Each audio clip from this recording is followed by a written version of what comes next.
Maratona do Rio de Janeiro, edição de 2018, ano eleitoral. É claro que algum candidato iria acabar achando que o evento esportivo era uma boa oportunidade para fazer campanha. E lá foi Jair Bolsonaro. Tá acabando aqui a Maratona do Rio, né? A essas alturas da vida, o então deputado Bolsonaro já tinha feito campanha nessa orla aí várias vezes, e com sucesso. A presença dele ali foi celebrada por muita gente. Bolsonaro! Mas Bolsonaro, exposto na rua, também seria hostilizado por muita gente. E isso explica o feixe de capim que ele tem na mão. Gritou golpista, só tem um moço aqui, ó. Então alguns gritaram Lula, natural, normal. E eu estou oferecendo aqui de graça um almoço para os eleitores do Lula. E com isso, Bolsonaro fez pelo capim o mesmo que ele fez pela mamadeira de piroca, pelo kit gay e pela bijuteria de grafeno. Colocou no centro do debate político, substituindo assuntos muito mais importantes e muito mais sérios, claro. Mas a reação veio. Tu empurra no cu da tua mãe, Bolsonaro. Esse mod de capim aqui, ó, é Bolsonaro. Já os eleitores de Bolsonaro gostaram dessa coisa aí de oferecer capim aos adversários.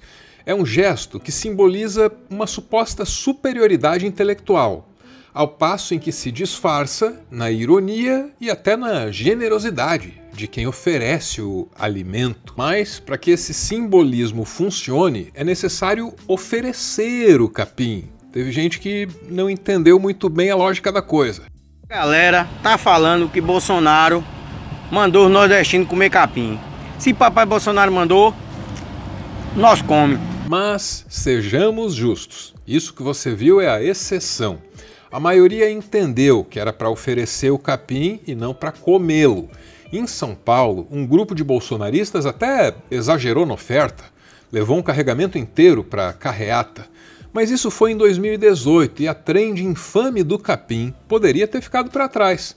Só que alguns bolsonaristas ainda insistem na piada.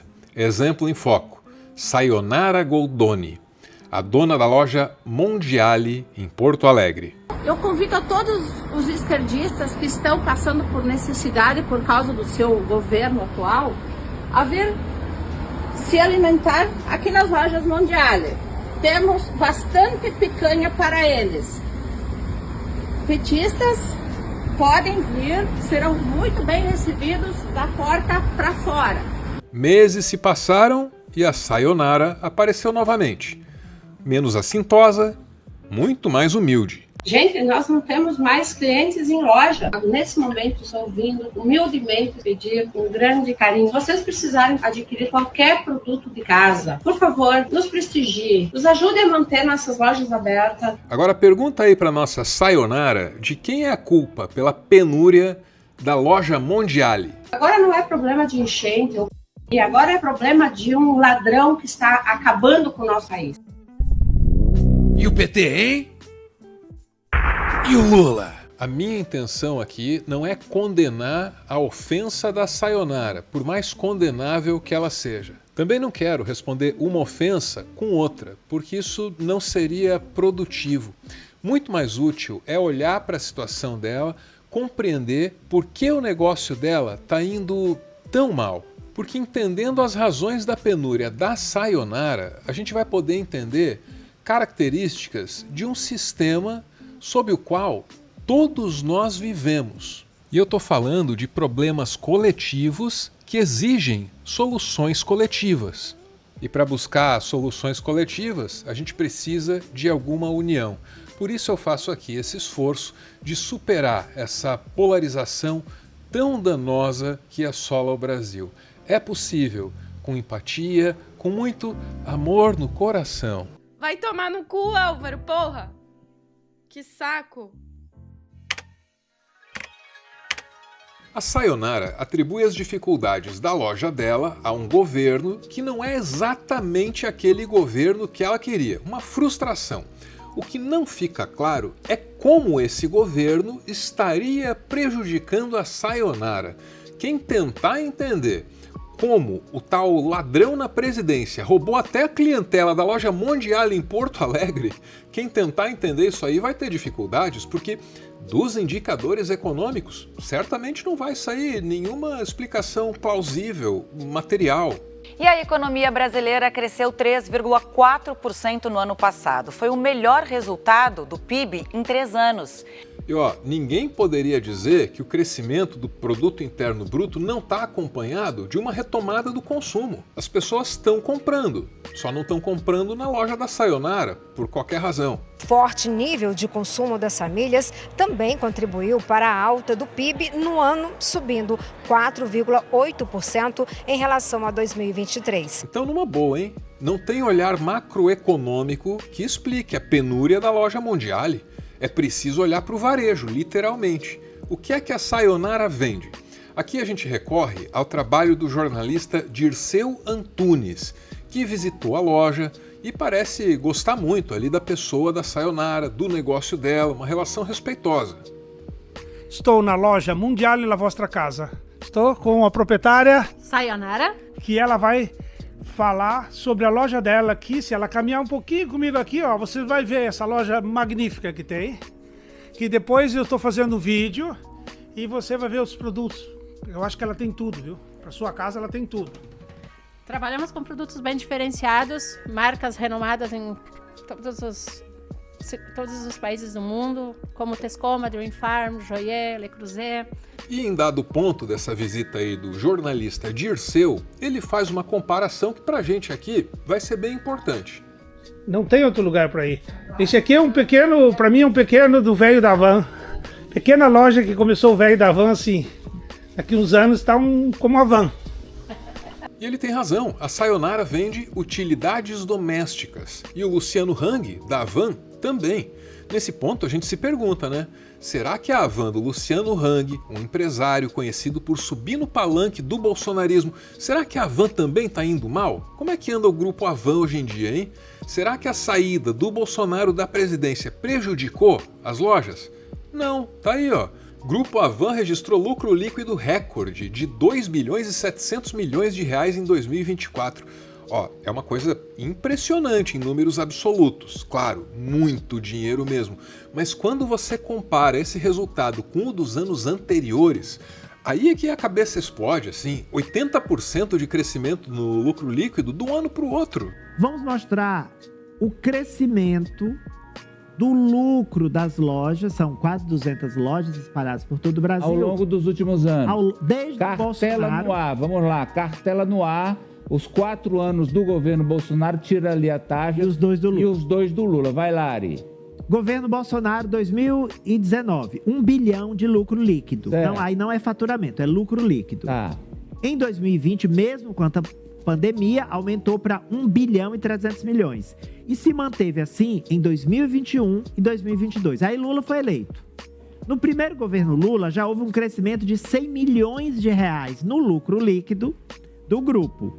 E ano passado, simplesmente saltou de 1,4 bilhão para 2,7 bilhões de lucro líquido. Dobrou. Este ano a previsão de faturamento é de 18 bilhões, o que significa que o lucro líquido vai passar de 3 bilhões. Vai passar de 3 bilhões. Aí Eis que surge um impasse, 2 empresários bolsonaristas. Numa ponta, a depauperada Sayonara. Na outra, o poderosíssimo Luciano Hang. Uma tinha um negócio pequeno, que está cada vez pior. O outro tem um grupo empresarial gigantesco e está cada vez mais rico. Se os dois são da mesma região do país, se os dois têm a mesma preferência política, se os dois têm a mesma convicção ideológica, por que ela está vendendo cada vez menos e ele está vendendo cada vez mais? E tão importante quanto, será que eu aqui, que vou tentar te responder essa pergunta, tô qualificado para isso? Será que eu sei vender alguma coisa? Será que eu tô qualificado para fazer essa análise? O melhor que eu faço é abrir um parêntese com uma publi para você tirar a sua conclusão sozinho. Eu, da minha parte, estou convicto de que essa publi será cinema absoluto. Um Bonde Chamado Desejo é um filme de 1951 com o Marlon Brando. Juventude Transviada é outro filme, de 55, com o James Dean.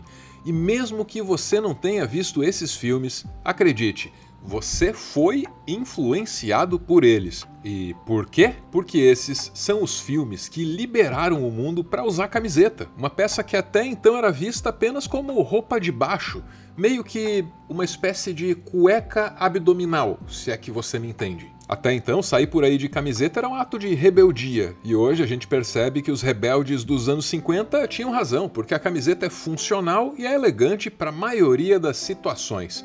Com o tempo, a tecnologia ainda se encarregou de turbinar as vantagens da camiseta, até chegar nesse auge chamado Tech T-shirt, da Insider.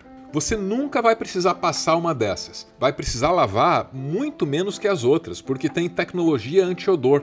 Se molhar, vai secar rapidinho. E a qualidade da manufatura faz com que ela dure muito mais. Então dá uma olhada no site da Insider e confere a Tech T-shirt e outras peças que têm as mesmas tecnologias e a mesma filosofia, que prioriza a funcionalidade. E fazendo isso, leva o meu cupom Álvaro Borba, somando com os outros descontos que você já vai encontrar no site nesse mês, é capaz de você conseguir alguns itens com até 35% de desconto. Muito obrigado, Insider, e fecha o parêntese. Por que é que a Sayonara está falindo enquanto Luciano Hang prospera? Eu já falei aqui das semelhanças entre os dois, das coisas que os unem. Os dois são bolsonaristas, os dois vendem utilidades domésticas. Um produto italiano, Barazzoni, italiano, made in Italy. Tá vendo? É tudo produto original da Europa. Original. Gostamos de trabalhar com qualidade. Aqui não vendemos preço, aqui a gente agrega valor. Embora Sayonara e Hang sejam seres políticos, a Sayonara parece mais disposta a contaminar a atividade empresarial dela com ideologia. Às vezes, você nem entende se ela está vendendo uma panela, uma cafeteira ou Bolsonaro. Eu comparo o meu produto com o produto de porcaria chinês. O meu produto é igual ao Bolsonaro. É bom, bonito e valente. Sim. Lula é canalha, calhorda e filho da puta. É isso aí. Com um discurso assim, a Sayonara espanta alguma coisa perto da metade dos clientes em potencial, porque em Porto Alegre, 53% dos eleitores votou no candidato que ela odeia. Também tem a escolha da Sayonara por vender marcas caras. Tudo isso conta, claro. Mas mesmo que ela recebesse todo mundo da maneira mais cordial possível e mesmo que ela vendesse produtos mais acessíveis, mesmo assim ela teria problemas. Até mesmo agora, com a retomada do consumo. O comércio de rua está sumindo, e não é só no Brasil não. Muitas lojas, como a da Sayonara, estão com dificuldade para sobreviver. Isso tem a ver com o crescimento do e-commerce, que já vinha em ascensão e saiu turbinado da pandemia. Segundo a ABCom, o e-commerce brasileiro faturou 204 bilhões de reais em 2024, o que é quase 100 vezes o lucro líquido da Havan. Até grandes redes estão precisando se adaptar. Em 2024, as lojas americanas fecharam 159 lojas e as Casas Bahia, outras 38. Existem outros exemplos, claro. Comerciantes como a Sayonara não podem fazer frente a isso, mas a Havan, que é gigantesca, ainda consegue importar os produtos numa escala que reduz o preço e mantém a loja competitiva. Mas mesmo a Havan ainda é peixe pequeno, perto das gigantes do comércio online. E nesse ponto a gente é obrigado a falar de um outro careca bilionário, Jeff Bezos. Okay, so as a result of going up 70% this year, you have become the wealthiest man in the world. Is that a title that you really wanted or not? Is it a burden? I can assure you I have never sought that title. And it was fine being the second wealthiest person in the world. That actually worked fine. It isn't I would say it's something people naturally are curious about. You know, it's a kind of an interesting curiosity, but it's not the thing. I would much rather if they said like, inventor Jeff Bezos or entrepreneur Jeff Bezos or, father Jeff Bezos. Those kinds of things are much more meaningful to me. Tudo que a Sayonara e o Luciano Hang vendem, ele vende também. Até outro dia, ele ainda era o homem mais rico do mundo. o que fez com que esse TikToker aí, o Humphrey Young, especializado em educação financeira, tentasse ajudar o público a visualizar o tamanho da fortuna do Jeff Bezos com grãos de arroz. Cada grão simboliza 100 mil dólares, então 10 grãos são 1 milhão. Quando você chega na casa do bilhão, aí você entende o que é riqueza de verdade. That is $1 billion, where each grain of rice is worth 100K. Look how much rice this is, guys. That's crazy. I just bought you like a Lamborghini right here, and I didn't even notice it was gone. Here's a $5 million house in California, and oh look, I still have all this money. Para representar a fortuna do Jeff Bezos, ele esvazia as prateleiras do mercado, vai para casa e faz uma montanha de arroz. Quando cada grão representa 100 mil dólares, esse aí é todo o arroz necessário para demonstrar o que são 122 bilhões. Look how big this is, guys. I'm going to show you the scale here. I'm going to put a keyboard in just for fun. Look how deep that goes. That's insane. This is Jeff Bezos' new house that's $145 million in LA. And then, oh my God. Quando Humphrey fez essa experiência, a fortuna do Jeff Bezos era de 122 bilhões de dólares. Isso foi em 2019. Hoje, o Jeff Bezos já tem quase o dobro, 232 bilhões. Já o piso pago por hora para os operários da Amazon dos Estados Unidos subiu muito menos. Subiu de 15 para 22 dólares por hora. É do interesse de uma empresa como a Amazon economizar tanto quanto possível na hora de pagar os seus trabalhadores. Esse, aliás, é o interesse de todas as empresas. Acontece que, se ninguém é suficientemente remunerado, aí ninguém pode comprar nada. E se ninguém pode comprar nada, então a Amazon já não tem mais para quem vender. E aí, se a Amazon não tem para quem vender, a Amazon tem um problema. Aliás, não só ela, o sistema econômico que permitiu essa concentração monstruosa de recursos que a Amazon representa também fica ameaçado. Isso é o que se chama de capitalismo tardio, conforme definido por Ernest Mandel. Ele não é o estudioso que cunhou o termo capitalismo tardio, mas é o cara que deu complexidade a esse conceito e também o popularizou. Mandel é um economista belga e ele identifica 3 estágios do capitalismo. A primeira fase corresponde ao capitalismo de mercado, foi praticado entre os anos 1700 e 1850. É nesse estágio que o capital industrial crescia dentro dos seus mercados domésticos. A segunda fase é chamada de monopolista. É nessa fase que a humanidade precisa lidar com o desenvolvimento imperialista dos mercados internacionais e também com a exploração dos territórios coloniais. Isso durou até meados do século XX. A terceira fase, na qual a humanidade está entrando agora, é chamada de capitalismo tardio. Nessa fase, o sistema econômico vai encontrando dificuldades para se reproduzir pelo tempo, porque a concentração de riqueza gerada pelo capitalismo acaba ameaçando ele mesmo, o próprio capitalismo de morte. Parece contraditório, mas é o que acontece. But here comes the contradiction. If all capitalists are reducing the number of workers they pay or reducing the pay they give to their workers, what will result is that the working people have less and less money. And if they have less and less money, they can't buy what the capitalists are producing to sell. The capitalists, therefore, are destroying themselves, but they have no choice. They have to save on the labor outlay, and then that comes back and bites them in the rear end. The problems of capitalism now are so severe, so systemic, so global, that we're beginning to wonder whether this system is going to find a way out. The Marxists are not the only ones wondering whether this system is coming to an end. The people on the other side of the political fence are very worried too. A Sayonara ri de gente como eu quando ela oferece capim na porta da lojinha dela. E gente como eu dá risada da Sayonara quando ela vai à falência.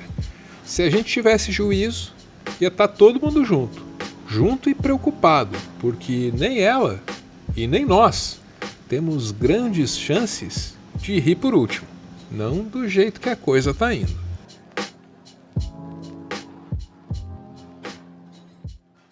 Ponto final em mais um textão, que eu escolhi encerrar com a fala do economista Richard Wolff, porque ela me parece propor um certo consenso, que seria muito salutar para a nossa sociedade. De que consenso eu estou falando?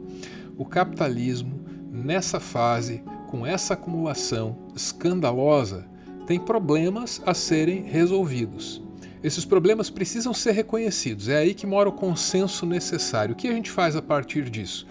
Um defensor entusiasmado desse sistema pode querer consertá-lo, remendá-lo. Outros de nós, eu certamente aí me enquadro, gostariam de ver alguma outra alternativa sendo proposta.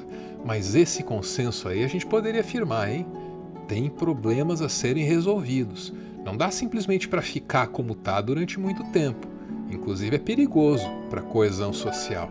Falei demais, né? Bora ouvir os apoiadores desse canal, que se reúnem num grupo, me mandam áudios e assim nasce o PS do textão.